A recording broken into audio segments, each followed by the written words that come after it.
Welcome to the Real News Network. I'm Paul Jay in Baltimore.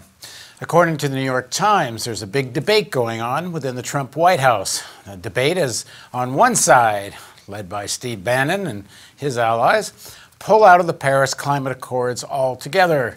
And on the other side of this debate is, let's not pull out, but let's make sure we actually don't do very much. In other words, can we stay within the Paris Accords, this side argues, and that includes Secretary of State Tillerson, we are told.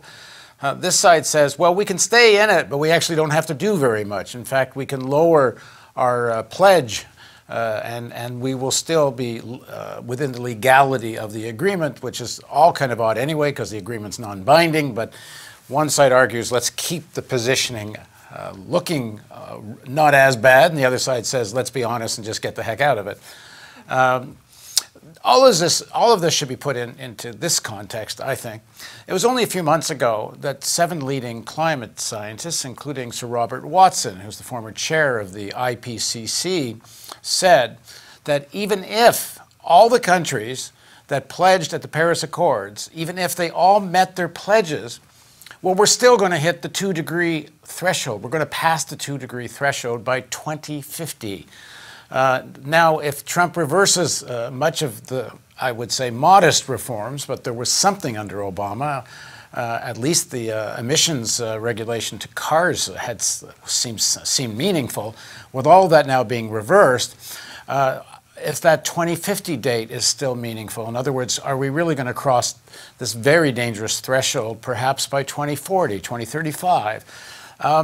So what does all this mean? Trump climate policy, what does it mean for us as a species?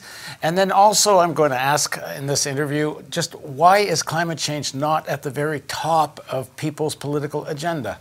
So now joining us to talk about all of this, first of all, is Gerald Horne. Gerald joins us from the African American Studies at University of Houston, where he is the chair. He's also author of many books, most recently The Counter-Revolution of 1776, Slave Resistance and the Origins of the United States of America. And Robert Pollin joins us from Amherst. He is the Distinguished Professor of Economics and co-director of the Political Economy Research Institute, known as PERI, at the University of Massachusetts, Amherst. He's the author of several books, including Greening the Global Economy. Thank you both for joining us. Thank you very much for having me, Paul. So, Bob, let's start with you. You've done a lot of work on energy and climate policy.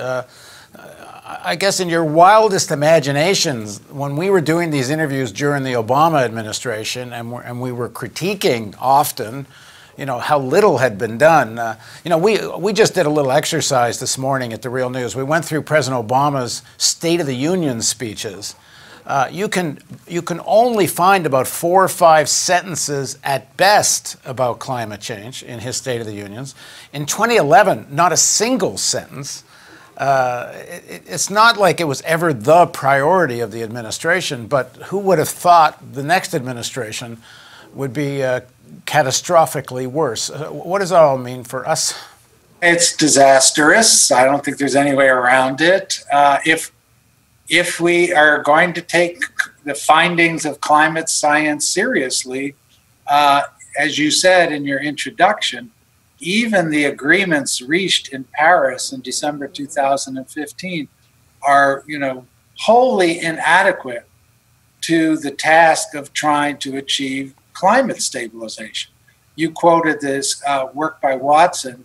Generally speaking, the groups like Carbon Tracker, they find if all the pledges at Paris are met by all the countries, we are still on track to exceeding pre-industrial average temperatures by 2.5 to 2.7 degrees Celsius.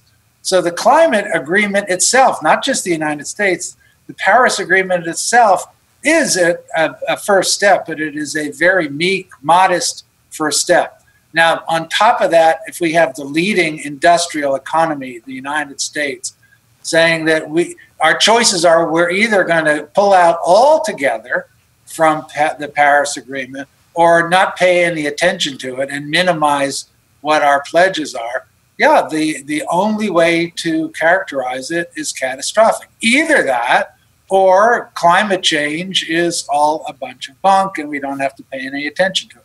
there really are no alternatives there. Either it's a disaster or climate change just happens to be, climate science just happens to be completely wrong. Gerald, there was an interview with President Obama last September where he says the climate change argument is kind of over. Most Americans get that there's climate change and global warming. He says the real issue now is how to act. But surveys actually don't show that. There's an important Yale study recently which says that while 72%, 73% of Americans believe global warming is real, 50% of them don't think it's caused by human activity. Only 1 in 10 people surveyed knew there was a scientific consensus that more than 90% of scientists thought climate change is caused by humans and its implications are catastrophic. What do you make of this fact that there is such a level of denial and climate change is just so low on almost everybody's political agenda? Well, first of all, those who are paying attention to U.S. politics should not be surprised by the fact that magical thinking is the dominant characteristic, particularly when one considers that a billionaire con man was elected supposedly to protect the interests of a certain sector of the working class. If you look at other kinds of polling data, you may not be shocked to ascertain that many Republican voters feel that those who are defined as white actually face more discrimination than Black Americans who are the descendants of enslaved Africans. This should point us to the reality that those who deny climate science are not necessarily in a category where they're accepting other kinds of realistic predictions and prognostications. I think that if you look at the history of the United States, what you'll come to see rather quickly is that in order for the United States to move away from both slavery and Jim Crow, it took extraordinary global pressure. Likewise, if the United States is going to adhere to climate science, we may want to take seriously the proposal that has been floating around for some years now, that a tariff be placed on certain U.S. exports with the funds being poured into a climate fund that will be devoted to the interests of so-called climate refugees, that is to say those who flee from Africa or Asia or Latin America because of the deleterious impact of global warming, or that that fund be devoted to certain kinds of technologies which can rescue the planet from the disaster that the Trump coalition is promising for us all. Admittedly, this is not necessarily a realistic prediction or reform, given the global correlation of forces with Washington keeping its thumb on the scale. But certainly we need to start thinking along those lines if we're going to rescue humanity. Bob, not only did the media barely cover climate change in 2016, something like 96 minutes of total coverage by the 4 or 5 major broadcasters, and that included Fox. But part of the reason corporate media doesn't cover this is because the leadership of the Democratic Party has never made it a real campaign issue. Certainly Hillary Clinton just mentioned it once in a while during her campaign. She was just interviewed on CNN just this last weekend, and she named 2 of the great challenges facing America, and it was robotics and artificial intelligence, not climate change. And this is on the same weekend with 200,000 to 300,000 people, and if you take the numbers across the country, many more are out in the streets about climate change. How do we deal with this issue that in terms of the mass media and public consciousness, there just is so little sense of urgency about this? Well, first of all, I want to congratulate the Real News, because unlike the other media outlets that you just mentioned, the Real News did excellent coverage of the climate march last weekend. So there are certainly outlets that are giving it a lot of attention. There are people that care a lot. That's what the demonstration shows. I mean, if we want to invoke historical patterns, in the anti-Vietnam War protest era, it took years before there was any serious breakthrough in the mainstream media in terms of recognition of the protesters, but more significantly of the savagery of the Vietnam War. Eventually we did break through. So I think the only thing that we can keep doing is the kind of thing that you in the Real News and other people, progressives that were out marching and supporting it, people doing work on the issue, is keep doing what we're doing, just keep doing it relentlessly, always do it better, and make the connection, which has been one of my main areas of work, make the connection that building a green economy which can stabilize the climate is also good for human well-being. It's good for employment. It does not slow down economic growth. It will open up new areas of job opportunities for women, minorities, for union organizing. I myself am doing projects right now commissioned by coalitions of environmental and labor groups, which I think is a new thing, that labor and environmental groups are getting together and taking this challenge seriously. So there are breakthroughs to get to the point at which we force mainstream political parties and figures to act on it. We have to keep fighting for it. Gerald, in that interview with Hillary Clinton, she declared herself part of the quote-unquote resistance. I can't be anything other than who I am. And I spent decades learning about what it would take to move our country forward, including people who, clearly didn't vote for me, to try to make sure that we dealt with a lot of these hard issues that are right around the corner, like robotics and artificial intelligence, and things that are really going to be upending the economy for the vast majority of Americans, to say nothing of the rest of the world. So, I'm now back to being an activist citizen and part of the resistance. It seems to me that this struggle on the issue of climate is very linked to the struggle inside the Democratic Party. I mean, clearly the Republican Party is not going to be the one that's going to give any leadership in a positive way on climate change. But the corporate Democrats did very little, and Hillary, it wasn't an election issue, even though there was an interesting editorial by the Washington Post very early in the election campaign that actually predicted that Hillary would make climate change a wedge issue with the Republicans, and Washington Post predicted it would be a successful tactic. Well, she never did that. This fight for the planet, for the Earth, for the civilization, if you will, it's very linked to a fight against corporate Democrats, do you think? Absolutely, and you need look no further than what's going on right now in the highest councils of the New York Times, the so-called paper of record of the United States of America. They've just hired as a new pundit Bret Stephens, formerly of the Wall Street Journal, and of course he is a noted climate science denialist. His first column just a few days ago rang every change with regard to his denialist mantra. That has led to a number of New York Times subscribers basically canceling their subscription. And I think that that's the kind of citizens' actions that we need, because the New York Times editorial board has written editorials basically endorsing climate science, but they are accepting what they consider to be signals from the market and hiring a six-figure salary pundit. I should also say we should pay attention to what's going on in California. Sacramento has its own policy with regard to climate science, just like it has its own policy with regard to auto emissions. It's seeking to reach out to neighboring states such as Oregon and the state of Washington, and indeed across the border in British Columbia. And if a number of states can join with California, perhaps we can push back successfully against what's going on at the White House. And finally, I'd like to say, with regard to U.S. national chauvinism, this idea that the United States has to be number one, people in that particular category need to realize that China is now outstripping the United States with regard to 21st century technologies that are adapting to climate science.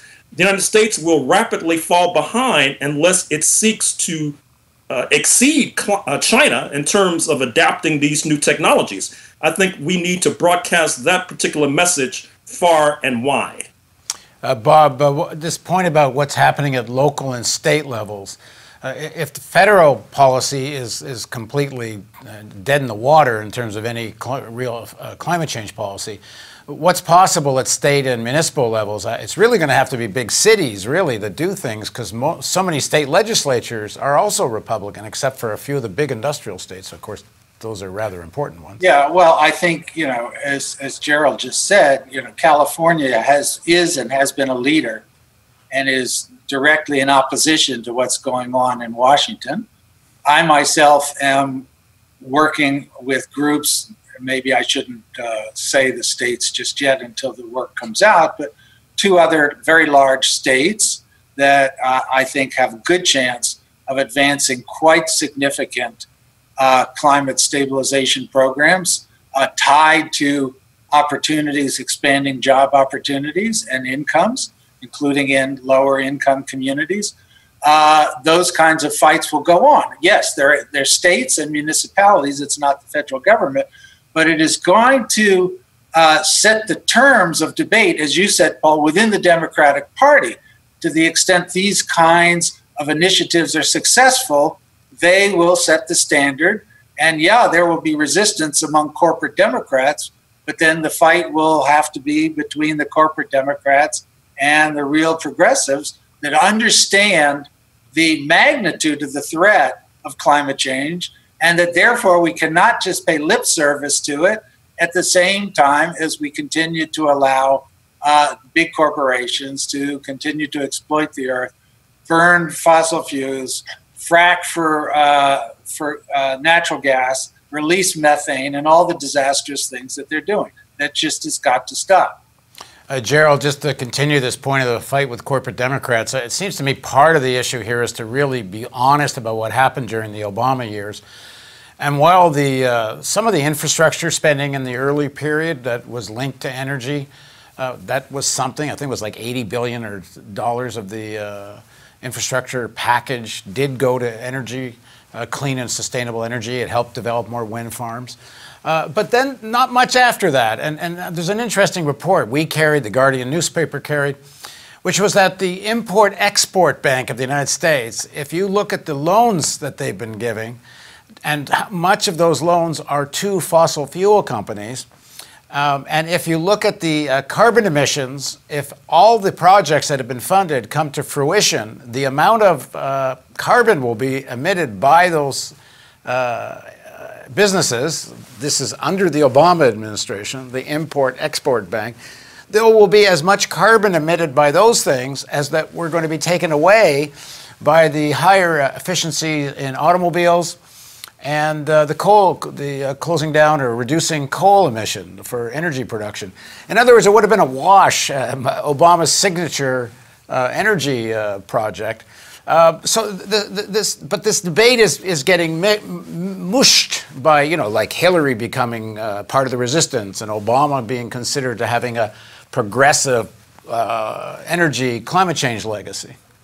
Well, I think what your remarks point to is the need and necessity for more citizen action. That is to say that on college campuses, as we speak, there is a movement among students to force their boards, their board of trustees, for example, to divest their endowments from investments in corporations that are linked to fossil fuels. This is a movement that has the potential to catch fire. Recall that in the 1980s, when the United States was in bed with apartheid South Africa, it was that kind of student activism, that is to say, students forcing universities to divest from corporations whose endowments had holdings in corporations that were embedded in apartheid South Africa, that pushed us towards democratic elections in 1994 that led to the election of Nelson Mandela. I think that citizen activism should also take the form of going door to door, particularly in states like West Virginia, a state that is one of the poorest in the nation, a state that has a significant percentage of coal miners to this very day, but a state that voted in great proportions and great majorities for Donald J. Trump, and a state where there is an anti-climate science majority, perhaps unthinking, perhaps ignorant, but existing nonetheless. We had something similar in the state of Mississippi in the 1960s when we had college students going door to door trying to educate Black people about their rights. Perhaps we need to adapt that script for 2017 and have people go to door in West Virginia. Finally, I think that it's fair to say that there is a large and thriving public interest litigation sector in the United States of America. The Environmental Defense Fund, of course, is usually pointed to in that regard. But it seems to me, given the gravity of what we're facing with regard to global warming, it would not be outlandish to suggest that the American Civil Liberties Union, that the NAACP Legal Defense Fund, that the Mexican American Legal Defense Fund, all add to their portfolios litigation concerning climate science. I think that the creative lawyers in those particular firms can think of hooks and linkages that can lead them directly into courtrooms to file lawsuits, for example, against the Trump White House, against ExxonMobil, and other bastions of climate denialism. All right, gentlemen, thanks very much for joining us. Thanks very much for having me. And thank you for joining us on the Real News Network.